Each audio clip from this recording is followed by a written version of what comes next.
अरहन्ताणम् नमो अरहन्ताणम् नमो अरहन्ताणम्। सबसे पहले प्रेक्षा ध्यान की उपसंपदा स्वीकार करनी होती है। प्रेक्षा ध्यान की दीक्षा स्वीकार करनी होती है। दीक्षा का एक अर्थ होता है आदेश। प्रेक्षा ध्यान के जो आदेश हैं उन आदेशों को हम स्वीकार करें और वे विधिवत स्वीकार कर लेते हैं तो फिर आगे ध्यान करने में बहुत सुविधा होती है। तो हमें सबसे पहले यह जानना होता है कि ध्यान के लिए एक बाहर का वातावरण और एक भीतर का वातावरण, दोनों वातावरण अनुकूल होने चाहिए। बाहर का वातावरण भी अनुकूल होना चाहिए और भीतर का वातावरण भी अनुकूल होना चाहिए। उसके लिए ये उपसंपदा स्वीकार करनी होगी। तो मैं बोलूंगा और आप उसके बाद दूसरी बार उच्चारण करते जाए। अभ्युत्थियोमि आराहणाय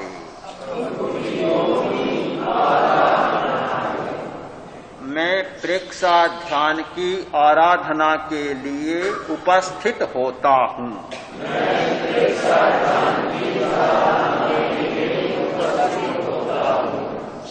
मग्गं उव संपज्जामि मैं अध्यात्म साधना के मार्ग पर चलने की उपसंपदा स्वीकार करता हूं। सम्मत्तं उव संपज्जामि मैं अंतर्दर्शन की उपसंपदा स्वीकार करता हूं।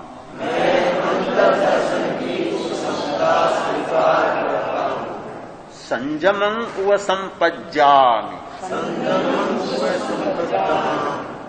मैं आध्यात्मिक अनुभव की उपसंपदा स्वीकार करता हूं।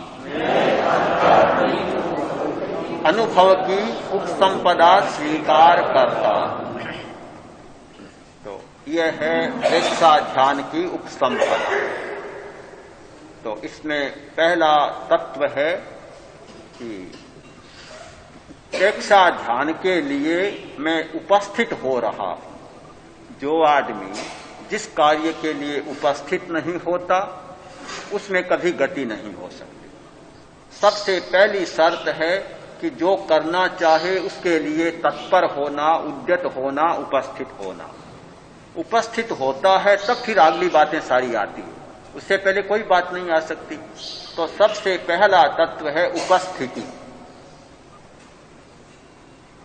अब जब उपस्थित हो गया, एक संकल्प कर लिया कि मुझे इस दिशा में जाना है, तो फिर एक दूसरी जरूरत यह होगी कि जाने का मार्ग होना चाहिए।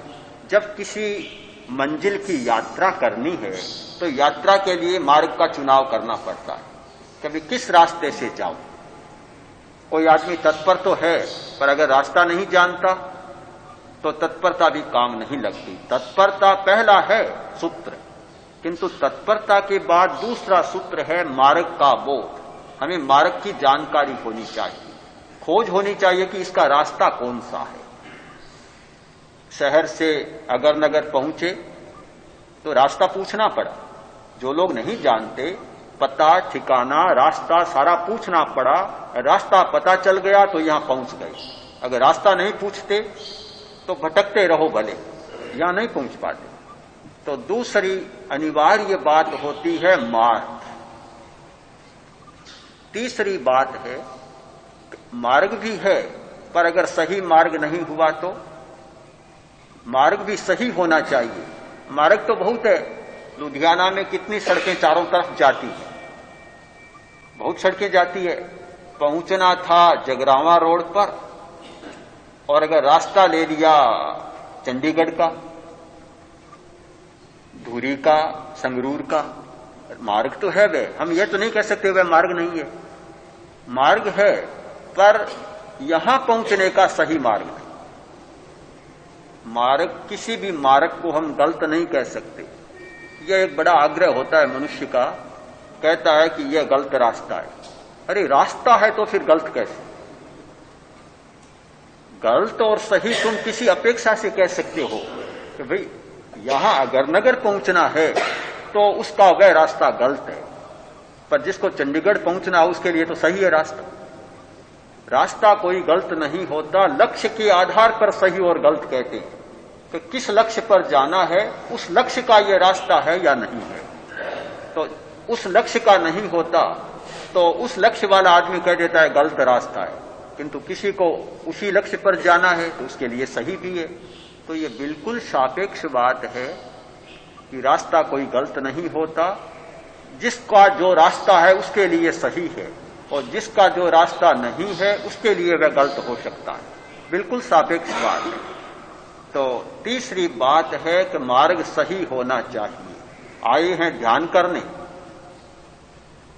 तो ध्यान का मार्ग सही होना चाहिए, रास्ता अपनाना है ध्यान का, और यहां आकर भी समाचार पत्र पढ़ना है, देखना है कि आज ऊन के भाव क्या है, आज लोहे के भाव क्या है, सोने के भाव क्या है, जिसके जो धंधा है वह देखना शुरू किया। तो यह भाव जानना, समाचार जानना कोई गलत रास्ता तो नहीं है। व्यापार करना हो, दुकान जाना हो, तब तो भाव देखना उसका सही रास्ता है, किंतु आए ध्यान करने और ध्यान अटक जाए भावों में तो यह गलत रास्ता हो। मार्ग सही होना चाहिए। हम जो करना चाहते हैं उस समय तो वही रास्ता रहे, दूसरी कोई बात रास्ते के सामने न आए। इस समय 10 दिन की अवधि में जितने रास्ते हैं, कमाने का रास्ता, कार्यालय का रास्ता, घर का रास्ता, वे सारे रास्ते गलत हैं, सही नहीं।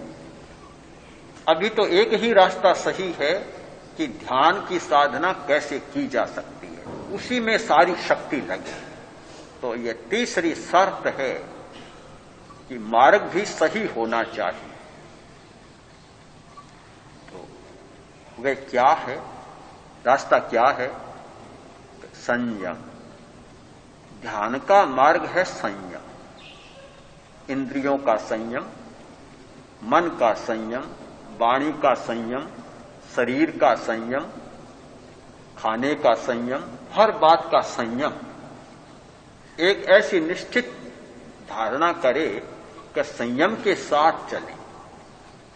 संयम का अर्थ क्या होता है? बस लक्ष्य की दिशा में चलने का नाम है संयम। संयम का और कोई लंबा चौड़ा अर्थ नहीं है। लक्ष्य की दिशा में चलने का नाम संयम है। हम सड़क पर चलते हैं, बाईं ओर चलना है, हमारा संयम है।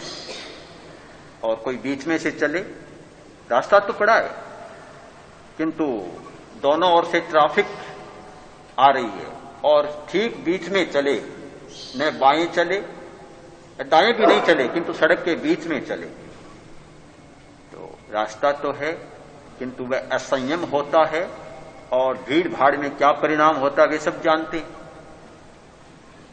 सिवाय दुर्घटना के कोई परिणाम नहीं हो सकता। तो हमारी गति लक्ष्य के साथ चले, हमारा संयम हो गया। संयम का अर्थ होता है नियामक तत्व। कोई नियामकता होनी चाहिए कि हम जिस लक्ष्य में जा रहे हैं वह लक्ष्य हमारा नियमन करता है कि ध्यान के लिए हम आए हैं तो ध्यान उसका नियामक तत्व है। हमारा सारा नियमन होगा ध्यान की प्रक्रिया के द्वारा, सहज संयम हो जाएगा, कुछ भी करने की जरूरत नहीं। ध्यान करना है तो निश्चित बात है कि आंखों का संयम अच्छा है तो ध्यान बहुत अच्छा होगा, कान का संयम बहुत अच्छा है तो ध्यान बहुत अच्छा होगा, जीभ का संयम बहुत अच्छा है तो ध्यान बहुत अच्छा होगा। ये लक्ष्य के साथ बंधी हुई बातें। तो मूल तत्व है इस उपसंपदा के 4 तत्व की उपस्थिति यानी तत्परता, मार्ग का चुनाव, फिर सही मार्ग का चुनाव और संयम। यानी लक्ष्य की नियामकता, लक्ष्य की दिशा में ही एकमात्र प्रस्थान, ये 4 तत्व इस उपसंपदा के 5 सूत्र, 5 सूत्र जिन पर ध्यान केंद्रित होना हमारा जरूरी।